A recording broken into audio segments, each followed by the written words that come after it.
Hello friends, welcome to CMC Indore. मैं साक्षी आप सभी का सीएमसी सिविल सर्विसेज के ऑफिशियल यूट्यूब चैनल पर स्वागत करती हूँ। फ्रेंड्स, आज से हमारा टॉपिक चेंज हुआ है।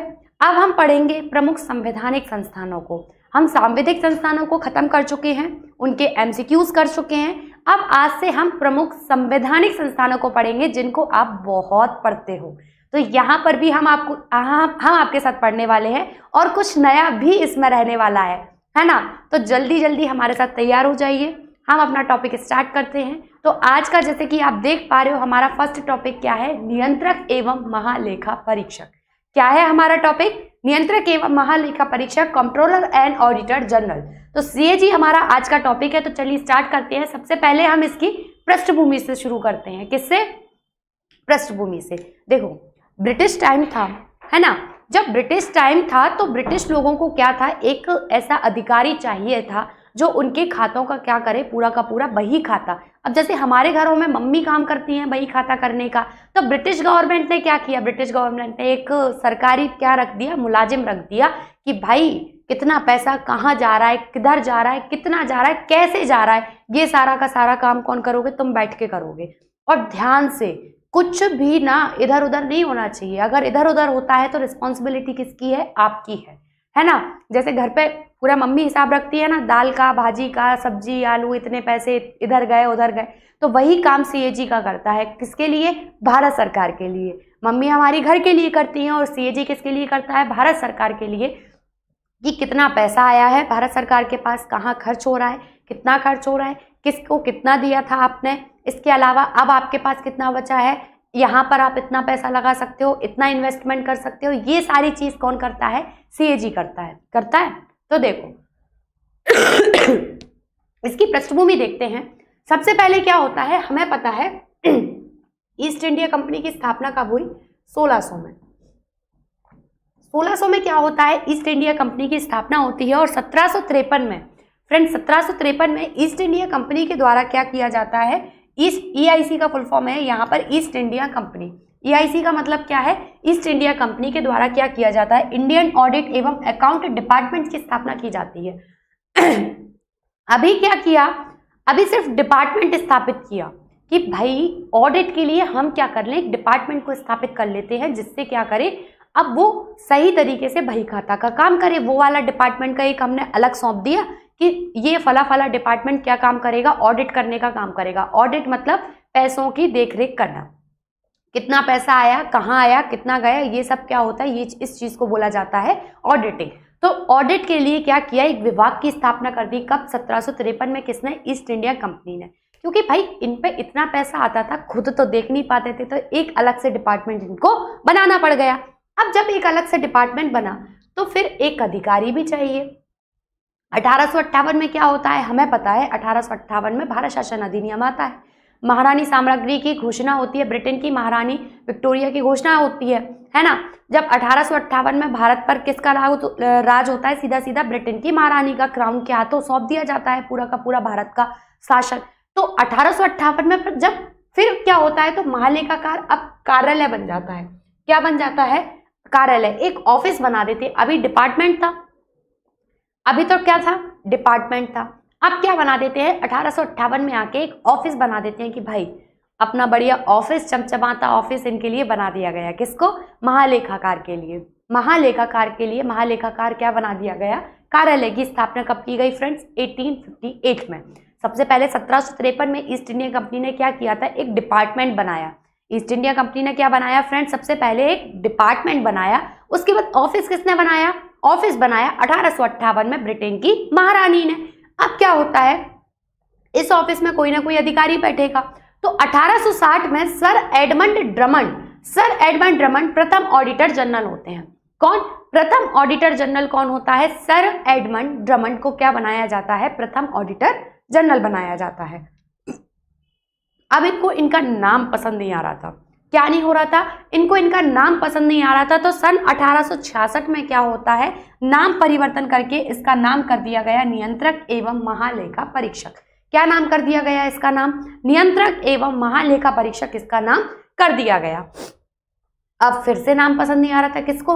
लॉर्ड रिपन आया था 1880 से 84 में। लॉर्ड रिपन रहता है, रहता है कि नहीं रहता फ्रेंड्स? कब? 1880 से 84 में। जब लॉर्ड रिपन रहता है तो उसको और नाम चेंज पसंद नहीं आया नाम उसको। जब उसको नाम पसंद नहीं आया तो उसने क्या किया? उसने नाम चेंज करके बोल दिया यहाँ पर भाई इंडिया और लगाओ। तो भारत के नियंत्रक एवं महालेखा परीक्षक किसका क्या हो जाता है? नाम हो जाता है। हमने इसमें कितना क्या पढ़ा? हमने इसमें पढ़ा कि 1753 में सबसे पहले ईस्ट इंडिया कंपनी के द्वारा क्या किया जाता है? एक डिपार्टमेंट की स्थापना की जाती है। डिपार्टमेंट बना, फिर एक ऑफिस बनता है। कब? 1858 में क्या बना? 1858 में क्या बनता है? ऑफिस, महालेखाकार कार्यालय बनता है। फिर महालेखाकार कार्यालय बनता है, उसके बाद 1860 में महालेखाकार कार्यालय बनता है। 1860 में उस कार्यालय में क्या करते हैं? एक अधिकारी को बिठाते हैं। किस अधिकारी को बिठाया? सर एडमंड ड्रमंड को बिठाया। अब अधिकारी बैठे थे, अब नाम चेंज नहीं आया, इनको नाम समझ नहीं आया, परिवर्तित करो नाम। तो 1860 में एडमंड ड्रमंड के बाद 1866 में नाम परिवर्तन करके क्या कर दिया गया? नियंत्रक एवं महालेखा परीक्षक। उनका नाम क्या कर दिया गया? नियंत्रक एवं महालेखा परीक्षक। फिर 1866 में नाम परिवर्तन नियंत्रक एवं महालेखा परीक्षक। 1884 में फिर उसके बाद कौन आता है? हमारे लॉर्ड रिपन आते हैं। नाम उन्होंने क्या कर दिया? भारत के नियंत्रक एवं महालेखा परीक्षक। नेक्स्ट है, फिर उसके बाद आता है भारत शासन अधिनियम 1919। फ्रेंड्स का भारत शासन अधिनियम 1919 आता है, उसके तहत इसको क्या दिया गया? वैधानिक दर्जा प्रदान किया गया। क्या किया गया? इसको वैधानिक दर्जा प्रदान किया गया 1919 में, भारत शासन अधिनियम 1919 के तहत। फिर उसके बाद भारत परिषद अधिनियम 1935, जो भारत शासन अधिनियम 1935 आता है, उसके तहत क्या किया गया? इनको काम दिया गया प्रांतीय लेखा परीक्षक का। प्रांतीय लेखा परीक्षक का क्या करेंगे? ये प्रांतों में, मतलब जो ब्रिटिश के प्रांत रहेंगे तो प्रांतों में लेखा परीक्षण का काम कौन करेगा? भारत का नियंत्रक एवं महालेखा परीक्षक। हमने पढ़ा 1753 में क्या किया गया? सबसे पहले 1753 में एक क्या बनाया गया? विभाग बनाया गया। फिर उसके बाद 1857 में ऑफिस बनाया गया, महालेखा कार्यालय बनाया गया। 1860 में एडमंड ड्रमंड की नियुक्ति की गई। फिर 1866 में क्या किया गया? इसका नाम नियंत्रक एवं महालेखा परीक्षक रखा। फिर 1884 में इसका नाम करके क्या रख दिया? भारत के नियंत्रक एवं महालेखा परीक्षक। फिर इसको वैधानिक दर्जा कब दिया गया? सन 1919 में। भारत शासन अधिनियम 1919 के तहत इसको क्या दिया गया? वैधानिक दर्जा दिया गया। फिर उसके बाद भारत शासन अधिनियम 1935 के तहत इसको क्या किया गया? ये क्या करेगा? प्रांतों का लेखा परीक्षा करने का भी काम करेगा। मतलब प्रांतों में भी देखो कि सही तरीके से अकाउंटिंग हो रही है कि नहीं हो रही, तो प्रांतों की लेखा परीक्षा भी कौन देखेगा? वो देखेगा हमारा भारत का नियंत्रक एवं महालेखा परीक्षक। इसके अलावा ये सेवा शर्तें, कार्य और शक्तियों का भी क्या किया गया? इसका स्पष्ट चित्रण किया गया। इसकी सेवा शर्तें क्या रहेंगी? ये क्या क्या काम करेगा? इसकी पावर्स इसके पास क्या क्या रहेंगी? सारा कुछ इसकी स्पष्ट शक्तियों का चित्रण भी इसमें किया गया। फिर क्या होता है फ्रेंड्स? फिर होता है 26 जनवरी 1950 को। कब? 26 जनवरी 1950 को क्या किया गया? 26 जनवरी 1950 को अनुच्छेद 148 के तहत भारत के राष्ट्रपति के द्वारा सीएजी नियुक्त किया जाता है और ये स्वतंत्र पद होता है। मतलब कि क्या किया गया? संविधान में इसका उल्लेख कर दिया गया। पहले 1919 के तहत इसको वैधानिक दर्जा प्रदान किया गया था। फिर जब हमारा देश आजाद होता है और भारत का संविधान लागू होता है, कब? 26 जनवरी 1950 को, तो इसको क्या किया गया? इसको संवैधानिक दर्जा प्रदान किया गया। किसके द्वारा? अनुच्छेद 148 के द्वारा इसको क्या किया गया? संवैधानिक दर्जा प्रदान किया गया राष्ट्रपति के द्वारा। अब क्या हुआ? प्रेसिडेंट ने इनको क्या कर दिया फ्रेंड्स? संवैधानिक दर्जा भी दे दिया। अब संवैधानिक दर्जा इनको दे दिया और ये स्वतंत्र पद था। कैसा पद था? स्वतंत्र पद था। इसके बाद क्या होता है? 1968 में एक लेखा बोर्ड की स्थापना होती है। 1968 में क्या होता है? लेखा बोर्ड की स्थापना होती है।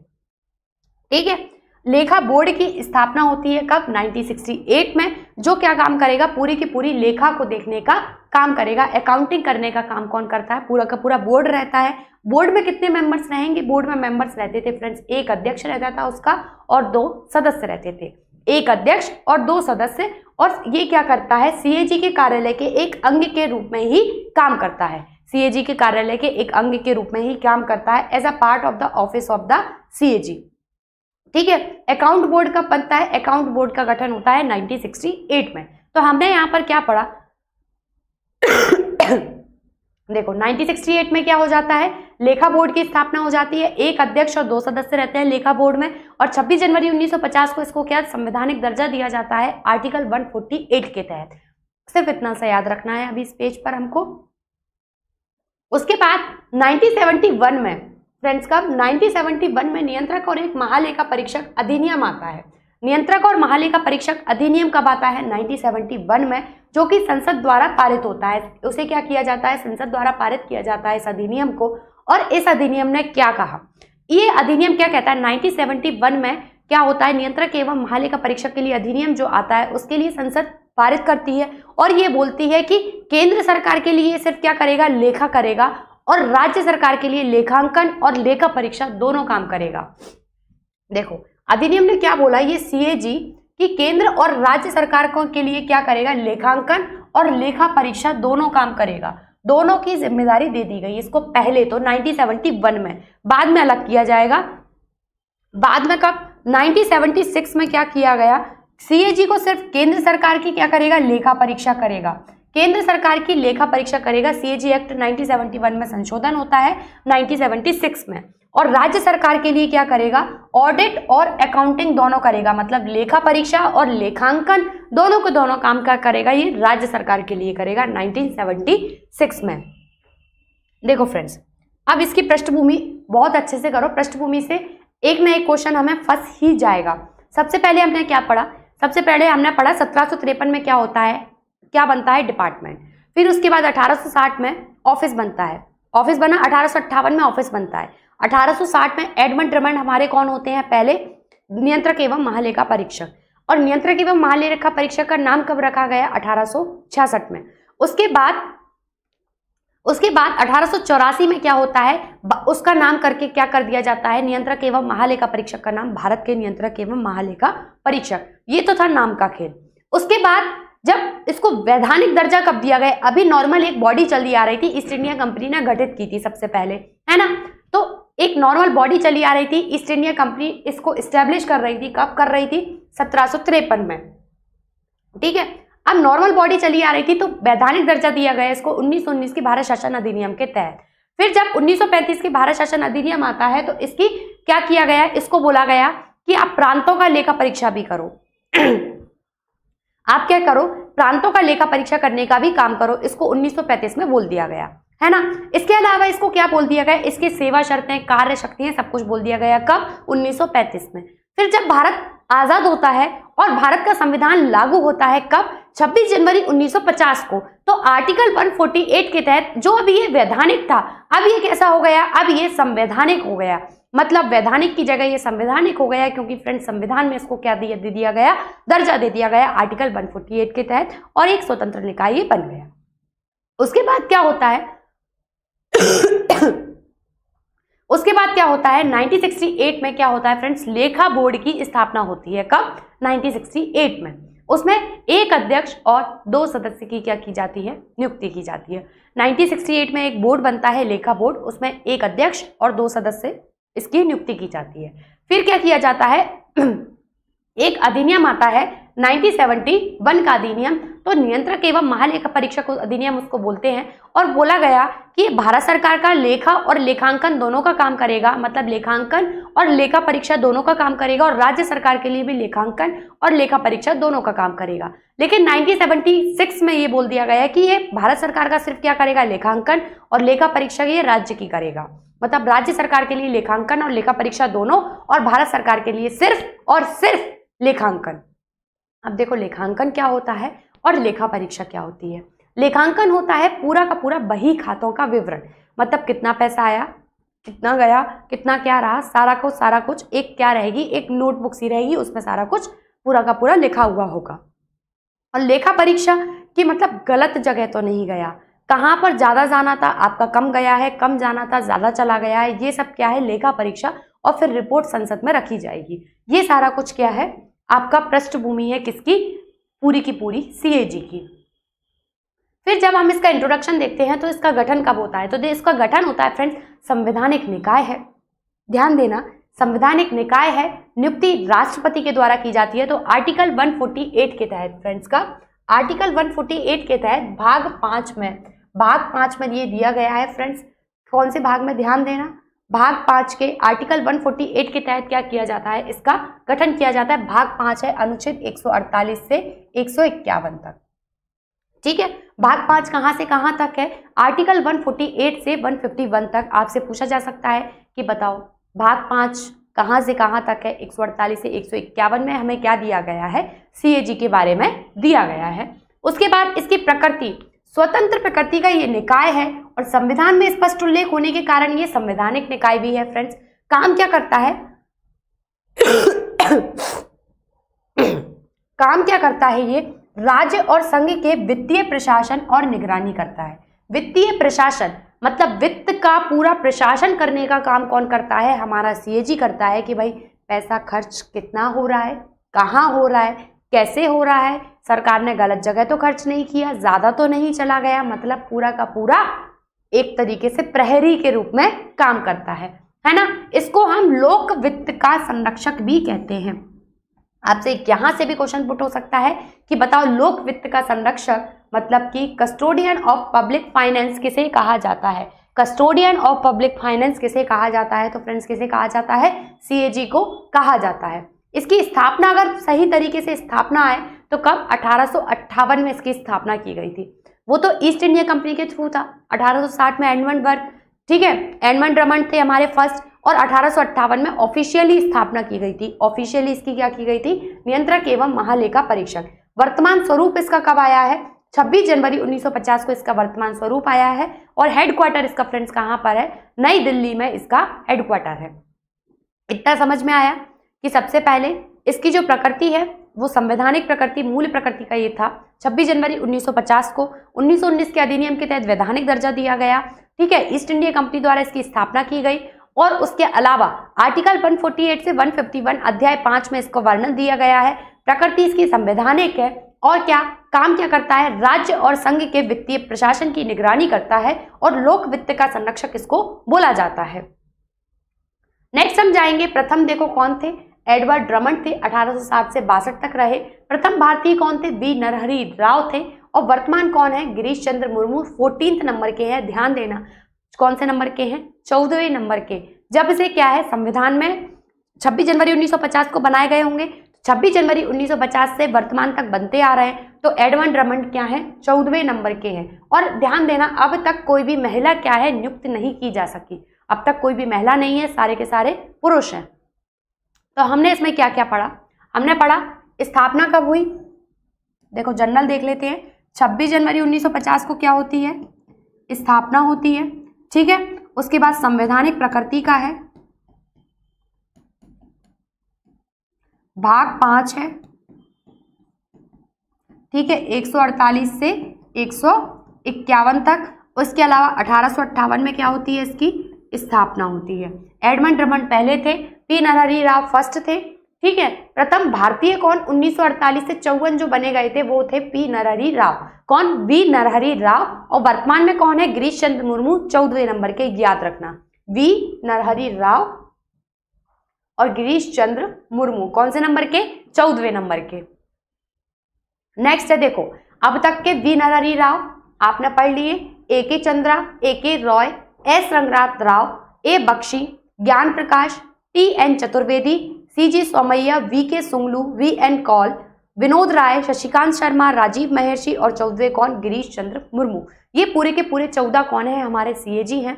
14वें नंबर के हैं गिरीश चंद्र मुर्मू जो कि वर्तमान में है। और पहले कौन थे हमारे, वी नरहरि राव या फिर प्रथम भारतीय आपसे पूछा जा सकता है। या लोक वित्त का संरक्षक कौन है भाई, हमारे CAG।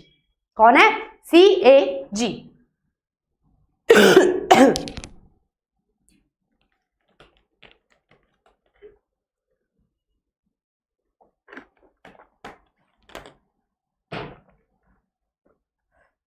उसके बाद बात करें नोट, BR अम्बेडकर, भीमराव अम्बेडकर ने CAG को क्या कहा है कि भारतीय संविधान के तहत सबसे महत्वपूर्ण यह अधिकारी है और यह लोकतांत्रिक व्यवस्था में भारत सरकार के रक्षकों में से एक होगा। मतलब कि जो हमारी लोकतांत्रिक व्यवस्था है उसके रक्षकों में से एक है और भारत सरकार के अधीन सबसे महत्वपूर्ण अधिकारी इसको क्यों बोला गया है, पैसों का हिसाब रखता है इसीलिए। क्यों, पैसों का हिसाब, धोखाधड़ी ना हो, भ्रष्टाचार ना हो, लाल फीताशाही ना हो, सरकार कहीं अधिक पैसा खर्च ना कर दे, जहां पर करना चाहिए वहां ना करे, ये सब कुछ बताने का काम कौन करता है? सीएजी। इसलिए इसको क्या बोला जाता है? भारतीय संविधान के तहत सबसे महत्वपूर्ण अधिकारी किसने कहा है? भीमराव अंबेडकर ने। और ये लोकतांत्रिक व्यवस्था में भारत सरकार के रक्षकों में से भी एक है। अन्य रक्षक अगर बात करो कौन? सुप्रीम कोर्ट, हमारा UPSC, election commission of India EIC, है ना। महत्वपूर्ण अनुच्छेद की अगर मैं बात करूं, इसके महत्वपूर्ण अनुच्छेद देखेंगे अब हम, तो देखो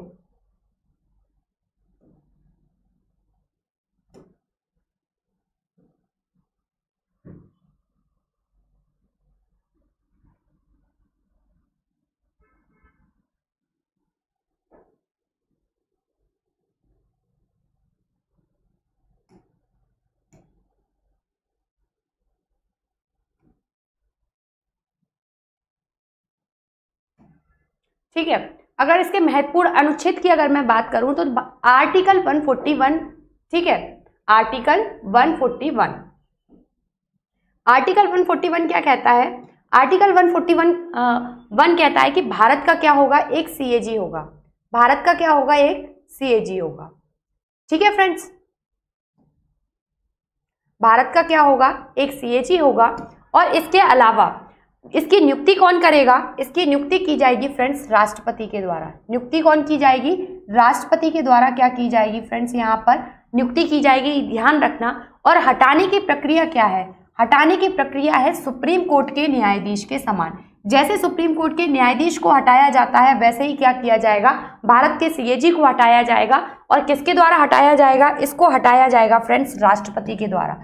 किसके द्वारा? राष्ट्रपति के द्वारा इनको हटाया जाएगा। ध्यान देना, नियुक्ति कौन करेगा?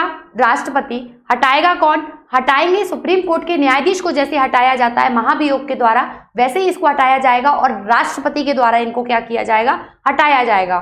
इनको शपथ कौन दिलाएगा? शपथ दिलाई जाती है जो संविधान की तीसरी अनुसूची कहती है। संविधान की तीसरी अनुसूची के अनुसार राष्ट्रपति के द्वारा क्या किया जाता है? शपथ दिलाई जाती है। शपथ राष्ट्रपति के द्वारा दिलाई जाती है तीसरी अनुसूची के अनुसार। और नियुक्ति कैसे की जाती है? सीएजी को भारत के राष्ट्रपति के समक्ष क्या दिया जाता है? शपथ की पुष्टि करनी होगी, ऐसे इनकी क्या की जाती है? नियुक्ति की जाती है। तो फ्रेंड्स, हमने इसमें क्या क्या पढ़ा? हमने क्या पढ़ा? देखो, आर्टिकल 141 क्या कहता है? भारत का एक सीएजी होगा, नियुक्ति राष्ट्रपति करेगा। और उसको नियुक्ति और हटाना दोनों कौन से आर्टिकल में दिए गए हैं? आर्टिकल 141 में। नियुक्ति और हटाना, नियुक्ति राष्ट्रपति, हटाना भी कौन? राष्ट्रपति। जैसे भारत के सुप्रीम कोर्ट के न्यायाधीश को हटाया जाता है। आर्टिकल 142 क्या कहता है? 142 में शपथ और नियुक्ति पर शपथ दी गई है। दो में शपथ, एक में नियुक्ति, दो शपथ। शपथ कैसे? संविधान की तीसरी अनुसूची के अनुसार राष्ट्रपति के द्वारा क्या की जाएगी? शपथ दिलाई जाएगी। और 143 क्या कहता है कि संसद द्वारा निर्धारित, इसमें क्या हो जाएगा? जो वेतन और सेवा शर्तें हैं, वेतन और सेवा शर्तें किसके द्वारा निर्धारित की जाएंगी? संसद के द्वारा निर्धारित की जाएंगी। और कोई भी अलाभकारी परिवर्तन उसमें नहीं किया जाएगा। तो वेतन और सेवा शर्तें किसके द्वारा निर्धारित की जाएंगी? संसद के द्वारा निर्धारित की जाएंगी। और कोई भी चेंज नहीं होगा। मतलब कि हमने 141 में क्या पढ़ा? नियुक्ति राष्ट्रपति और हटाना राष्ट्रपति। कैसे? जैसे सुप्रीम कोर्ट के न्यायाधीश को हटाया जाएगा। 142 दो में शपथ, शपथ कैसे? संविधान की तीसरी अनुसूची के अनुसार किसके द्वारा? राष्ट्रपति के द्वारा। 143 तीन में वेतन, मतलब तीनों को क्या दो? पैसे दो, वेतन दो, वेतन तीन, वेतन दो, दो के बाद तीन, है ना। तो तीन में वेतन 148 तीन। तो वेतन और सेवा शर्तें क्या? संसद द्वारा निर्धारित होंगी, लेकिन कोई भी अलाभकारी परिवर्तन उसमें नहीं होगा। और उसके अलावा महालेखा परीक्षक अधिनियम जो 1971 कहता है, 1971 महालेखा परीक्षक अधिनियम कहता है, उसके अनुसार संसद के द्वारा क्या किया जाएगा? वेतन वगैरह का निर्धारण किया जाएगा।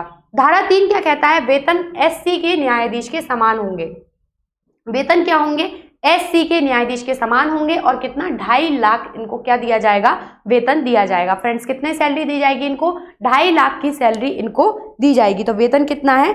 2.5 लाख है ना। और संविधान में कहीं पर भी इसके वेतन का उल्लेख नहीं है। संविधान में क्या? वेतन का उल्लेख नहीं है। तो धारा 3 में क्या है? वेतन सुप्रीम कोर्ट के न्यायाधीश के समान और 2.5 लाख इनकी सैलरी है। और संविधान में लेकिन उल्लेख नहीं है, लेकिन सैलरी मिलती है फ्रेंड्स कितनी? 2.5 लाख। धारा 4 धारा 4 में क्या दिया गया है, पदावधि और पदावधि। पदावधि इनकी कितनी होगी, 6 वर्ष या फिर 65 वर्ष। कितनी, 6 वर्ष या फिर 65 वर्ष। ध्यान देना, लेकिन संविधान में कहीं नहीं दिया गया है। संविधान में इनकी जो टाइम पीरियड है कि 6 वर्ष या 65 वर्ष इनका कार्यकाल होगा, उसके बारे में नहीं दिया गया है। और त्यागपत्र, त्यागपत्र किसको देंगे, ये राष्ट्रपति को त्यागपत्र देंगे, और संविधान में कहीं नहीं है कि ये राष्ट्रपति को त्यागपत्र देंगे, लेकिन एक प्रथा चलती आ रही है, उसके तहत ये संविधान में है कि ये राष्ट्रपति को त्यागपत्र देंगे। 148(4) के बाद क्या कहता है कि सेवानिवृत्ति के बाद भारत या राज्य सरकार के अधीन ये पद धारण नहीं करेगा। 148(4). देखो, अब हमने एक बार क्विक रिवीजन करते हैं, भूलने के चांसेस में बहुत रहते हैं। 148(1) में हमने क्या पढ़ा था, नियुक्ति और हटाना, नियुक्ति प्लस हटाना, है ना। 148(2) में हमने क्या पढ़ा था, 2 में शपथ, ठीक है। 148(3) में हमने क्या पढ़ा, वेतन, है ना। 148(3) में हमने क्या पढ़ा, यहाँ पर वेतन पढ़े थे, है ना। वेतन के बारे में पढ़ा था 148(3) में। तो सैलरी किसके द्वारा, संसद द्वारा निर्धारित की जाएगी। शपथ कौन दिलाएगा, यहाँ पर शपथ राष्ट्रपति दिलाएगा, और किसके तहत दिलाएगा, 3rd अनुसूची के तहत, है ना। और नियुक्ति और हटाना कौन, नियुक्ति राष्ट्रपति के द्वारा, हटाना भी कौन, सुप्रीम कोर्ट के न्यायाधीश के समान राष्ट्रपति के द्वारा। और 148(4) क्या कहता है, 148(4) में हमारा क्या था, 148(4) में हमारी पदावधि 6-65,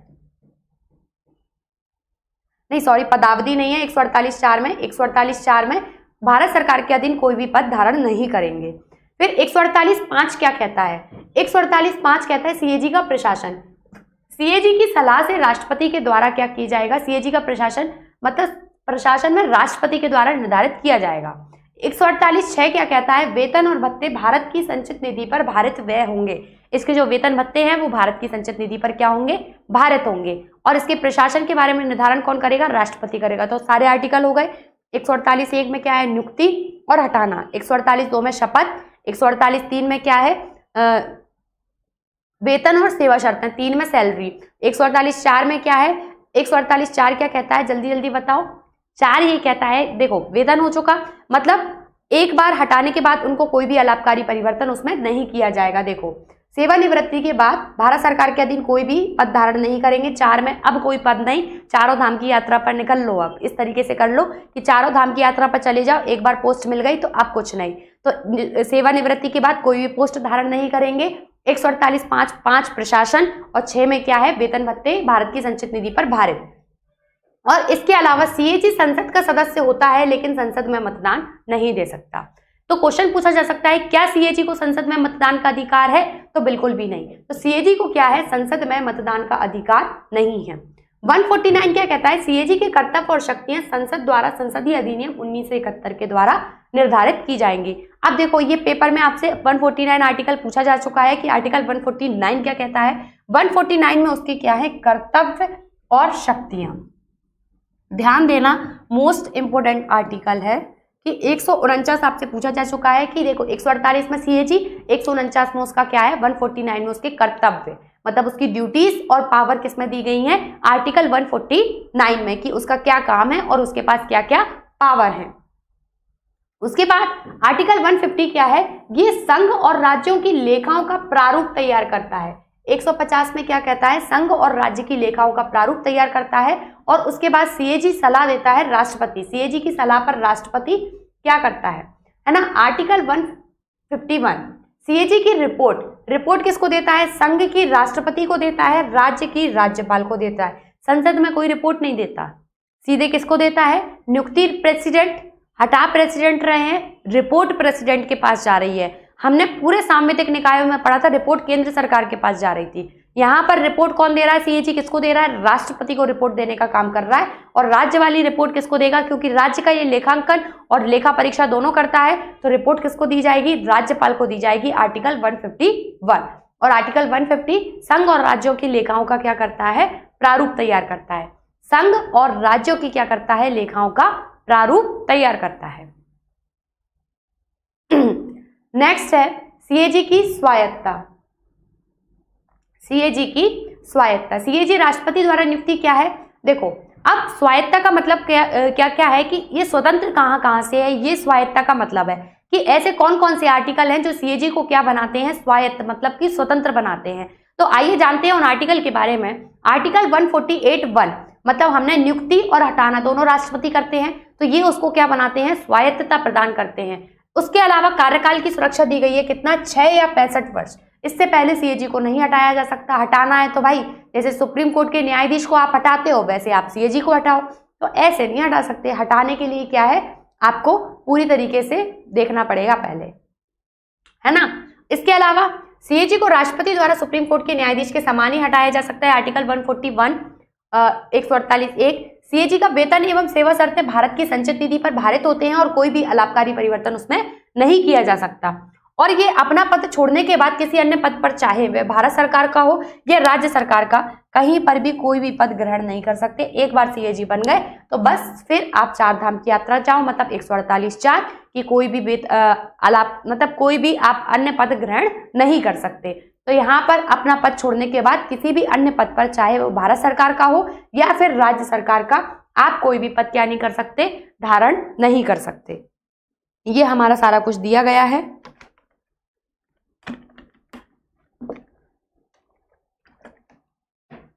नेक्स्ट है 148(4) के अनुसार सीएजी के व्यय भारत की संचित निधि पर भारित होते हैं, हम पढ़ चुके हैं, है ना। 148(6) लेखा विभाग के सेवारत अधिकारियों की सेवा शर्तें राष्ट्रपति द्वारा उसके निर्णय के बाद ही निर्धारित की जा सकती हैं। मतलब लेखा विभाग जो इसमें रहते हैं और जो सारे अधिकारी होते हैं उनकी सेवा शर्तें राष्ट्रपति जो बताएगा उसी के बाद क्या कर सकते हैं, निर्धारण कर सकते हैं। ऐसा नहीं है कि आप उसमें कोई भी चेंज कर दो, ऐसा नहीं हो सकता। तो यहाँ पर क्या है, लेखा विभाग के सेवारत अधिकारियों की सेवा शर्तें, मतलब जो सेवा में है उन अधिकारियों की सेवा शर्तें राष्ट्रपति द्वारा उसके निर्णय के बाद ही निर्धारित की जा सकती है। मतलब सीएजी निर्णय लेगा, उसके बाद राष्ट्रपति निर्धारित करेगा, अन्य कोई भी अधिकारी या कर्मचारी। आर्टिकल 145 उसके बाद 148(5) ये सब क्या करते हैं, सीएजी को स्वायत्तता प्रदान करते हैं। देखो हमने पूरे आर्टिकल पढ़े थे। 148 सबसे पहले हमने पढ़ा 148(1) में क्या था, नियुक्ति और हटाना। 148(2) में क्या था, शपथ। 3 में हमारा क्या था, वेतन और सेवा शर्तें। 4 में क्या था, कोई भी अलाभकारी परिवर्तन नहीं किया जा सकता और सेवानिवृत्ति के बाद राज्य सरकार के अधीन पद धारण नहीं करेंगे। 148(4) में दोनों चीजें हैं। 148(5) में क्या है, सलाह राष्ट्रपति के द्वारा प्रशासन दिया गया है। 149 में क्या दी गई है, कर्तव्य और शक्तियां। और 148(6) वेतन भत्ते भारत की संचित निधि पर भारित होते हैं। तो ठीक है फ्रेंड्स, यहाँ पर 150 में लेखाओं का प्रारूप है और 151 में रिपोर्ट है। रिपोर्ट किसको, राष्ट्रपति को और राज्य की राज्यपाल को। सुरक्षा कौन दी, 148(1) क्योंकि नियुक्ति और हटाना। उसके बाद 148(2) नहीं देगा, 148(3) नहीं देगा, 148(4) देगा, 148(6) देगा, है ना। और उसके अलावा क्या देगा, 148(6) देगा। लेखा विभाग के सेवारत अधिकारियों को राष्ट्रपति उसके निर्णय के बाद ही निर्धारित कर सकते हैं। और 148(5) में क्या है, वेतन और सेवा शर्तें। अब देखो कार्य और शक्तियां।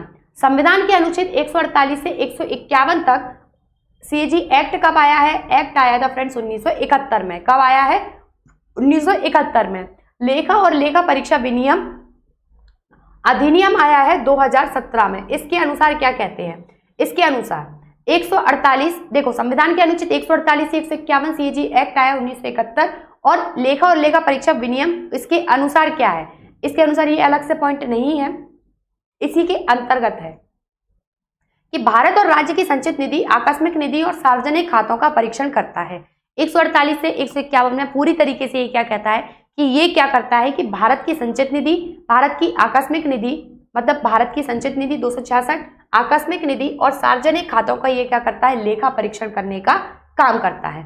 उसके बाद ये क्या करता है, यह केंद्र सरकार और राज्य सरकारों के किसी विभाग द्वारा सभी की सभी, इसके हम क्या पढ़ रहे हैं, पूरी की पूरी शक्तियां पढ़ रहे हैं और कार्य पढ़ रहे हैं। क्या करता है, केंद्र सरकार और राज्य सरकार के विभाग द्वारा ट्रेडिंग, कोई भी ट्रेडिंग कंपनी है केंद्र सरकार या राज्य सरकार के अधीन, उसके विनिर्माण, लाभ, हानि, लेखा पत्रों, कलन पत्रों, अन्य अनुपंगी लेखाओं की लेखा परीक्षा करता है। मतलब केंद्र सरकार और राज्य सरकार के कोई भी ट्रेडिंग कंपनी है, कोई भी विभाग है या फिर कोई भी पत्र है या फिर किसी भी चीज की, हर चीज की ऑडिट करने का काम कौन करेगा, सीएजी करेगा। कौन करेगा फ्रेंड्स? सीएजी करेगा। उसके बाद सरकारी कंपनी व केंद्र राज्य द्वारा वित्त पोषित संस्थान का क्या करता है? मतलब सरकारी कोई कंपनी है, जैसे कि मान लो सरकार ने कोई कंपनी खोल रखी है, जैसे कि हिंदुस्तान पेट्रोलियम सरकार की कंपनी है, मान लो सरकार की कंपनी है, तो ये क्या करेगा? उसके वित्त पोषित संस्थान या फिर सरकार का कोई वित्त पोषित संस्थान है जिसमें सरकार क्या दे रही है? पैसे दे रही है, तो उसकी क्या करेगा? उसका परीक्षण करने का काम करेगा कि सही तरीके से खर्च हो रहा है कि नहीं हो रहा। इसके अलावा यह राष्ट्रपति की स्वीकृति के साथ यह राष्ट्रपति द्वारा मांगे जाने पर प्राप्तियों को स्टॉक लेखा और अन्य की भी लेखा परीक्षा करता है। मतलब अगर राष्ट्रपति उसे बोल दे कि यहाँ पर भी देख लो कि पैसा सही हो रहा है कि नहीं हो रहा खर्च, यहाँ की भी अकाउंटिंग कर लो, यहाँ का भी मुझे पूरा का पूरा डिटेल ला कर दो, तो भी क्या करेगा? राष्ट्रपति की स्वीकृति के साथ या राष्ट्रपति कोई मांगता है, कोई प्राप्ति मांगता है राष्ट्रपति, तो स्टॉक लेखाओं की भी क्या कर सकता है? ये लेखा परीक्षा करता है। इसके अलावा यह राष्ट्रपति या राज्यपाल के निवेदन पर किसी अन्य प्राधिकरण के लेखाओं और लेखाओं की भी परीक्षा कर सकता है। मतलब इसको राष्ट्रपति ही ऑर्डर दे सकते हैं, ऐसा नहीं है केंद्र सरकार इसको ऑर्डर दे और ये चला जाए करने के लिए, ऐसा नहीं होगा, है ना। जैसे कि स्थानीय निकायों की करना है, स्थानीय निकायों की नहीं करता है, लेकिन स्थानीय निकायों की इसको करना है, तो ये क्या करेगा? राष्ट्रपति और राज्यपाल ने बोला कि जाओ स्थानीय निकायों की भी क्या करो? आप लेखा परीक्षा करो, तो ये क्या करेगा? स्थानीय निकायों की भी लेखा परीक्षा करने का काम करेगा। इसके अलावा आर्टिकल 279 में क्या है? शुद्ध आय, कर या शुल्क की प्राप्ति जिसमें संग्रहण की लागत शामिल ना हो की गणना सीएजी के द्वारा प्रमाणित की जाती है, जिसका प्रमाणन अंतिम माना जाता है। मतलब कि शुद्ध आय से जो भी हमें कर या फिर शुल्क की प्राप्ति हो रही है भारत सरकार को, और संग्रहण की लागत कितनी है, सारी की सारी गणना किसके द्वारा? सीएजी के द्वारा प्रमाणित की जाती है। कि और अगर सीएजी ने बोल दिया कि हाँ भाई इतना पैसा खर्च हुआ है, सिग्नेचर कर दिए, तो उतना ही क्या माना जाएगा? प्रमाणित माना जाएगा। नेक्स्ट, यह संसद की लोक लेखा समिति के गाइड, पूछा जाता है कि संसद की लोक लेखा समिति का गाइड, मित्र और मार्गदर्शक कौन होता है? तो सीएजी होता है। ठीक है, लोक लेखा समिति पीएसी है ना, पब्लिक अकाउंट कमेटी, पैसे वाली जो कमेटी होती है ना, मेन कमेटी, उसका क्या होता है? मित्र, गाइड, मार्गदर्शक, है ना। केंद्र और राज्यों के खाते जिस प्रारूप में रखे जाएंगे उसके संबंध में भी ये क्या करता है? राष्ट्रपति को सलाह देता है कि भाई कि किस तरीके से आप क्या रखोगे, केंद्र और राज्य सरकार के खातों का प्रारूप रखोगे, तो उनको भी क्या करता है? उसके संबंध में भी ये राष्ट्रपति को सलाह देने का काम करता है। इसके अलावा अनुच्छेद दिया है 150 के तहत, मतलब राष्ट्रपति को सलाह आर्टिकल 150 के तहत। हुआ याद? आर्टिकल 150 के तहत क्या करेगा? केंद्र और राज्य खातों का जो प्रारूप रहेगा उसमें राष्ट्रपति को सलाह देने का काम कौन करेगा? सीएजी करेगा। अब इसकी भूमिका क्या है? तो देखो, वित्तीय प्रशासन के क्षेत्र में यह भारत के संविधान और संसदीय विधि के अनुरक्षण के प्रति उत्तरदायी है। मतलब कि सारे के सारे पैसों के संरक्षण के लिए उत्तरदायी कौन है? सीएजी। मतलब कि संसदीय विधि के अनुरक्षण के प्रति उत्तरदायी है। उसके अलावा संसद के प्रति वित्तीय प्रशासन का उत्तरदायित्व भी किसका है? सीएजी का। और वित्तीय प्रशासन कैसे करता है? जो लेखा परीक्षा करता है उसकी रिपोर्ट के माध्यम से। जब सीएजी की रिपोर्ट जारी होती है तो सबको धक धक होती है ना, कि कहीं कुछ नेगेटिव ना आ जाए, कहीं ऐसा ना आ जाए कि भाई तुमने यहाँ पर पैसा सही तरीके से क्या है खर्च नहीं हुआ है ना। इसके अलावा सीएजी संसद का एजेंट होता है, इंपॉर्टेंट पॉइंट है। सीएजी क्या होता है? संसद का एजेंट होता है और उसी के माध्यम से खर्चों का लेखा परीक्षा भी करता है, और उसी के माध्यम से क्या करता है? खर्चों का लेखा परीक्षा भी कर सकता है और संसद का एजेंट भी होता है ना। और केवल क्या होता है? केवल और केवल संसद के प्रति जिम्मेदार होता है ये खर्चों के लिए। क्या होता है? केवल और केवल क्या होता है? संसद के प्रति जिम्मेदार होगा, केंद्र सरकार के प्रति जिम्मेदार नहीं होगा। किसके प्रति? संसद के प्रति जिम्मेदार होता है और संसद का एजेंट होता है। ये पेपर में पूछा जाता है। नेक्स्ट, एप्पलवाई ने इसकी आलोचना की। एप्पलवाई एक व्यक्ति थे, उन्होंने इसकी आलोचना की और क्या बोल दिया? इसने राय दी कि सीएजी को लेखा परीक्षा के दायित्व से क्या कर देना चाहिए? मुक्त कर देना चाहिए। लेखा परीक्षा के दायित्व से मुक्त कर देना चाहिए। क्या करना चाहिए? सिर्फ लेखांकन करवाना चाहिए इससे। अब सीएजी के नियम कौन बनाता है? सीएजी और नियम सार्वजनिक निगमों की लेखा परीक्षा के सीएजी की भूमिका को सीमित करते हैं। इसके अलावा ये सार्वजनिक निगमों के साथ सीएजी का संबंध श्रेणीवार विभाजित होता है। ठीक है, लेखा परीक्षा प्रत्यक्ष तौर पर किसके द्वारा की जाती है फ्रेंड्स? लेखा परीक्षा प्रत्यक्ष तौर पर सीएजी के द्वारा की जाती है। दामोदर घाटी निगम, जैसे कि दामोदर घाटी निगम, ओएनजीसी का, एयर इंडिया का, इंडियन एयरलाइंस कॉर्पोरेशन, इन सभी की लेखा परीक्षा करने का काम कौन करता है? सीएजी करता है। कौन करेगा? सीएजी करेगा। जैसे ओएनजीसी का या फिर एयर इंडिया का, इंडियन एयरलाइन का सारा जो पूरा का पूरा पैसा देखने का काम कौन करेगा? ऑडिटिंग, बही खाता, कहाँ गया, कितना गया, कैसे गया, सारा का सारा करने का काम कौन करेगा? सीएजी करेगा। नेक्स्ट है, अन्य निगमों की लेखा परीक्षा निजी पेशेवर अंकेक्षण के द्वारा यद्यपि सीएजी की सलाह पर केंद्र सरकार द्वारा नियुक्त किए जाते हैं। जैसे कि मान लो अन्य निगम है जिसमें सरकार का पैसा लगा है, तो यहाँ पर भी इनकी लेखा परीक्षा अगर सरकार को करवानी है कि भाई सही तरीके से काम चल रहा है कि नहीं चल रहा है, क्योंकि सरकार खुद तो जाती नहीं है ना, तो सरकार क्या करेगी? सीएजी से बोलेगी कि आप बताओ किसको अपॉइंट करें, तो सीएजी बताएगा कि संबंधित आप व्यक्ति को अपॉइंट करो, इसको कर लेंगे, तो वो क्या करेगा? ऑडिट करेगा वहां की।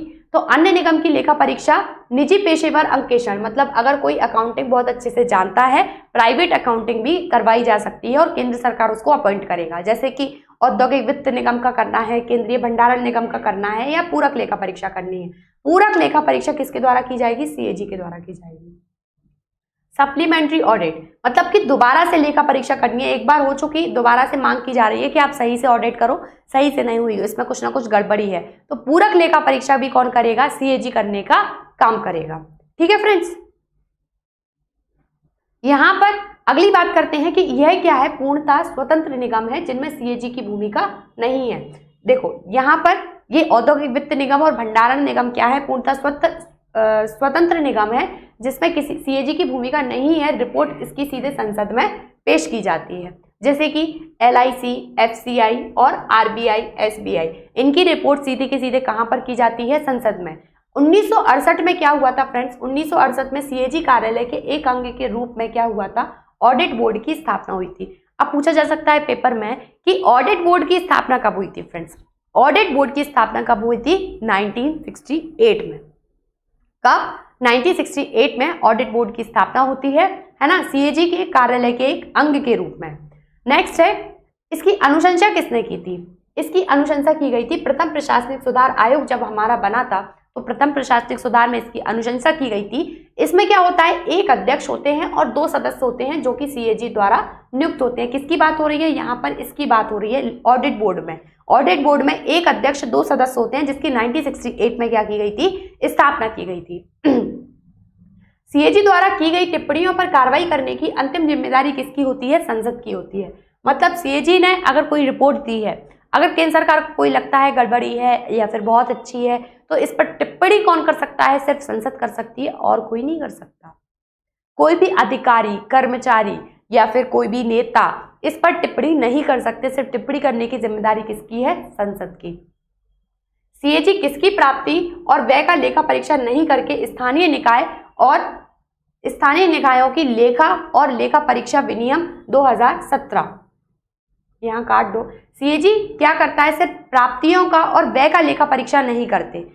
कितनी प्राप्तियां हुई हैं और कितना व्यय हुआ है उसका लेखा परीक्षा नहीं करके स्थानीय निकायों की लेखा परीक्षा विनियम आया था 2017 में, इसकी लेखा परीक्षा करते हैं।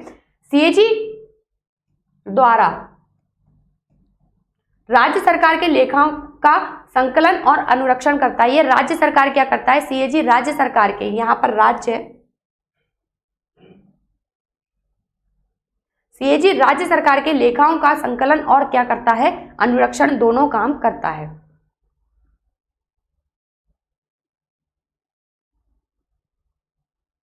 इसके बाद हम बात करते हैं 1976 में। 1976 में सीएजी को क्या किया गया था? केंद्रीय सरकार के लेखाओं के संकलन और अनुरक्षण कार्य से मुक्त कर दिया गया था। कब? 1976 में। कब? 1976 में सीएजी को क्या बोला गया कि अब तुम केंद्र सरकार के लेखाओं का ना संकलन करोगे और ना ही क्या करोगे? उनका अनुरक्षण करोगे। सिर्फ क्या करोगे? उनका लेखांकन करने का काम करोगे। मतलब क्या?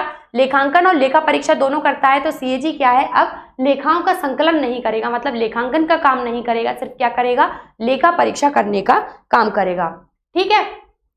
उसके बाद सीएजी क्या करता है? भारतीय लेखा परीक्षण और लेखा विभाग का क्या होता है? मुखिया होता है। सीएजी क्या होता है? भारतीय लेखा परीक्षा और लेखा विभाग का मुखिया होता है। ध्यान देना, कोई भी मंत्री सांसद के दोनों सदनों में सीएजी का प्रतिनिधित्व नहीं कर सकता। कोई भी मंत्री संसद के दोनों सदनों में सीएजी का प्रतिनिधित्व नहीं कर सकता। ऐसा नहीं है कि आपने मंत्री को क्या बना दिया, सीएजी बना दिया। और कोई भी मंत्री उसके द्वारा किए गए किसी कार्य की जिम्मेदारी भी नहीं ले सकता। मतलब कि सीएजी जो काम करता है उसकी जिम्मेदारी उसे खुद लेनी होती है, कोई भी मंत्री उसके काम की जिम्मेदारी नहीं लेगा। इसके अलावा सीएजी क्या करता है, लेखा परीक्षण और लेखा विभाग का फ्रेंड्स मुखिया होता है। और अगर हम बात करें कि अंतिम और अंतिम जिम्मेदारी केवल किसकी होती है, अंतिम और अंतिम जिम्मेदारी केवल संसद की होती है। इसके साथ ही ये लोक वित्त का संरक्षक होने के साथ साथ देश की संपूर्ण वित्तीय व्यवस्था का नियंत्रक भी होता है। मतलब कि अगर ये लोक वित्त का संरक्षक है और संपूर्ण वित्तीय व्यवस्था का भी मुखिया होता है। लोक वित्त का संरक्षक कैसे, सरकार का जितना भी पैसा है सारा का सारा बही खाता अपने पास कौन रखता है, वो रखता है हमारा सीएजी। इसका नियंत्रण राज्य और केंद्र दोनों स्तर पर होता है, क्योंकि ये केंद्र सरकार का लेखांकन और लेखा परीक्षा, केंद्र सरकार का क्या करता है, लेखा परीक्षा, और राज्य सरकार का लेखांकन और लेखा परीक्षा दोनों करता है। इसका कर्तव्य होता है कि ये भारत के संविधान और संसद की विधि के तहत क्या करे, वित्तीय प्रशासन को संभाले। मतलब पूरा का पूरा वित्तीय प्रशासन, लोक वित्त का संरक्षक कौन होता है, सीएजी होता है ना फ्रेंड्स। नेक्स्ट, सीएजी राष्ट्रपति को 3 लेखा परीक्षा का प्रतिवेदन प्रस्तुत कर सकता है। कौन कौन सी, देखो ध्यान दो, कौन कौन सी 3 लेखा परीक्षा, विनियोग लेखाओं पर, वित्त लेखाओं पर और सरकारी उपक्रमों पर। किस पर, विनियोग, वित्त और सरकारी उपक्रमों पर क्या कर सकता है, लेखा परीक्षा का रिपोर्ट देता है राष्ट्रपति को 3 पर, विनियोग पर, वित्त पर और सरकारी उपक्रम पर। और राष्ट्रपति इन रिपोर्टों को कहां पर रख पाता है, संसद के दोनों सदनों में सभा पटल पर रखवाएगा और संसद ही इस पर इसको क्या होगा, टिप्पणी करने का अधिकार होगा केवल और केवल संसद को। इसके उपरांत क्या करती है, लोक लेखा समिति इसकी जांच करती है रिपोर्ट की और निष्कर्ष में संसद को क्या कराती है, अवगत कराती है। उसके बाद संसद क्या करता है, संसद इस पर टीका टिप्पणी करता है। 3 रिपोर्ट देता है, विनियोग पर, वित्त पर और सरकारी उपक्रम पर। पूछा जा सकता है कौन कौन सी रिपोर्ट नहीं देता, तो तीनों रिपोर्ट देता है, विनियोग, वित्त और सरकारी उपक्रम।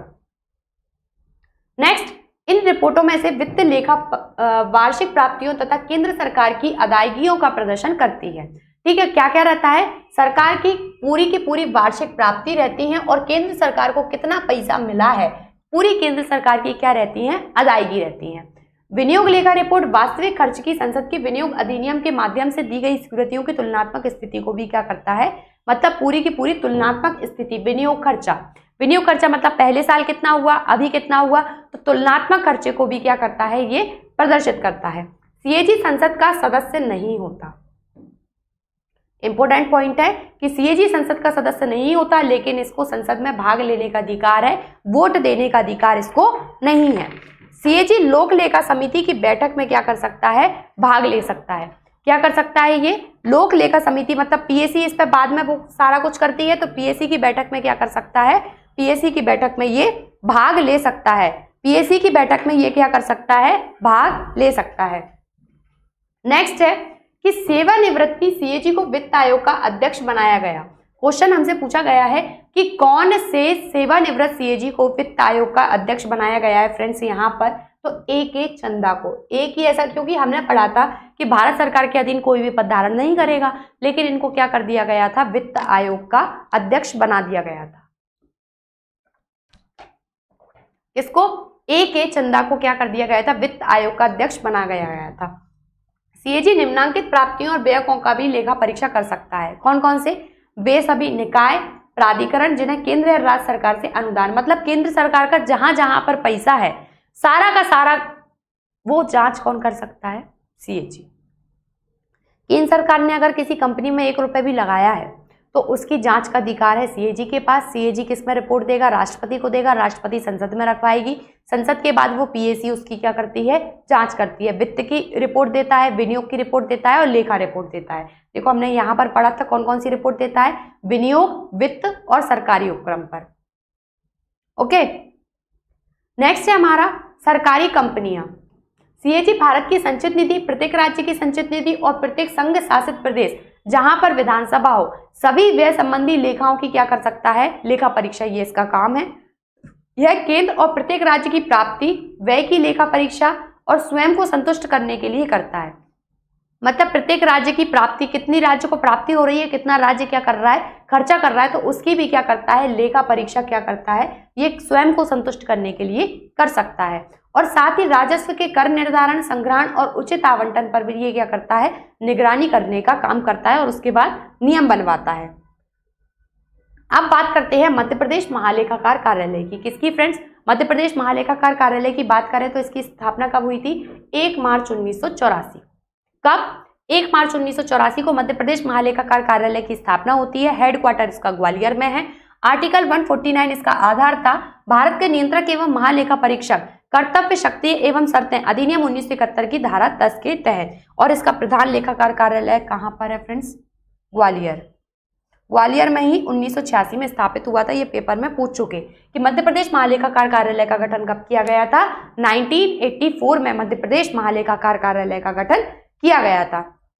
और ये क्या है, भारतीय लेखा परीक्षा और लेखा विभाग का एक भाग है और भारत के सीएजी के अधीन कार्य करता है। और सामान्य और सामाजिक क्षेत्र में श्रेणीगत मध्य प्रदेश राज्य सरकार के सार्वजनिक क्षेत्र के उपक्रम ये क्या करेगा, मध्य प्रदेश सरकार के अब जितने भी सरकारी उपक्रम है, सार्वजनिक क्षेत्र का कोई भी उपक्रम हो मध्य प्रदेश सरकार का या फिर पंचायती राज संस्थान हो, सभी की क्या करता है, लेखा परीक्षा को संपादित करने का काम कौन करता है, सीएजी करता है।